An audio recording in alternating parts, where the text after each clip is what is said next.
ओम श्री शक्ति नमः। ओम श्री शक्ति नमः। ओम श्री शक्ति नमः। 25वां पंचम अंश 25वां अध्याय।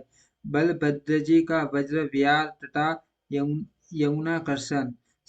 श्री पराशर जी बोले, अपने कार्यों से पृथ्वी को विचलित करने वाले, बड़े विकट कार्य करने वाले धनदेव शेष जी के अवतार माया माया मानव रूप महात्मा बलराम जी को गोपों के साथ वन में विचरते देख उनके उपभोग के लिए वरुण के वारुणी मदिरा से कहा, हे मदिरे, जिन माँ बलशाली अनंत देव को तुम सर्वदा प्रिय हो, हे सुबह तुम उनके उपभोग और प्रसन्नता के लिए जाओ।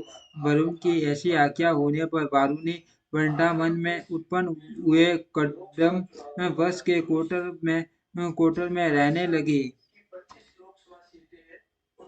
तब मनोरमुख वाले बलदेव जी को वन में विचरते हुए मदिरा की अति उत्तम सुगंध से उसे पीने की इच्छा हुई। हे मैत्रेय, उसी समय कदम से मध्य की धारा गिरती देख हलधारी बलराम जी बड़े प्रसन्न हुए तथा गाने बजानों में कुशल गोप और गोपियों के मधुर स्वर से गाते हुए उन्होंने उनके साथ प्रसन्नतापूर्वक मद्यपान किया। तदनंतर अत्यंत काम के कारण सफेद बिंदु रूप मोतियों से सुशोभित मंडोन्मत्त बलराम जी ने व्यल होकर कहा, यमुने आ, मैं स्नान करना चाहता हूँ। उनके वाक्यों को उन्मत्तता का प्रलाप समझकर यमुना ने उस पर कुछ भी ध्यान न दिया और वह वहां न आई। इस पर हलधर ने क्रोधित होकर अपना हल उठाया और बड़ से व्यल होकर यमुना को हल्की नोक से पकड़कर खींचते हुए कहा, अरे पापिनी, तू नहीं आती? अच्छा,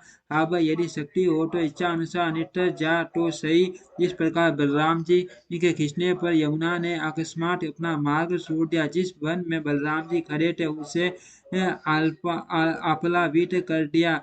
तब वह शरीर धारण कर बलराम जी के पास आई और भय वश डबडबाती आंखों से कहने लगी, हे मुसलायुध, आप प्रसन्न होइए और मुझे छोड़ दीजिए। उसके उन मधुर वचनों को सुनकर हलायुध युद्ध बलभद्र जी ने कहा, अरे नरी, क्या तू मेरे बल वीर्य की अवज्ञा करती है? देख, इस हल से मैं अभी तेरे हजारों टुकड़े कर डालूंगा।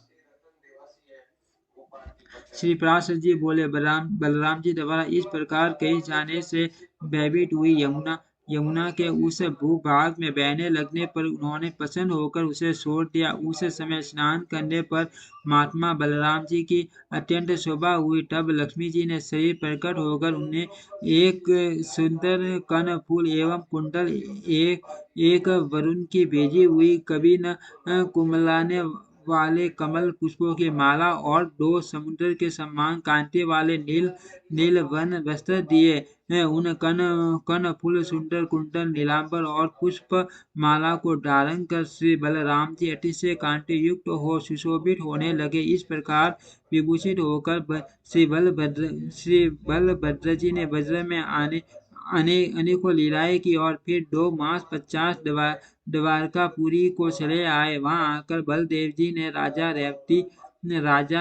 रेवत की पुत्री रेवती से विवाह किया। उससे उनके निषद और उल्मुख नामक 2 पुत्र हुए। इति श्री विष्णु पुराणे पंचम अंश पंचविंशो अध्यायम्।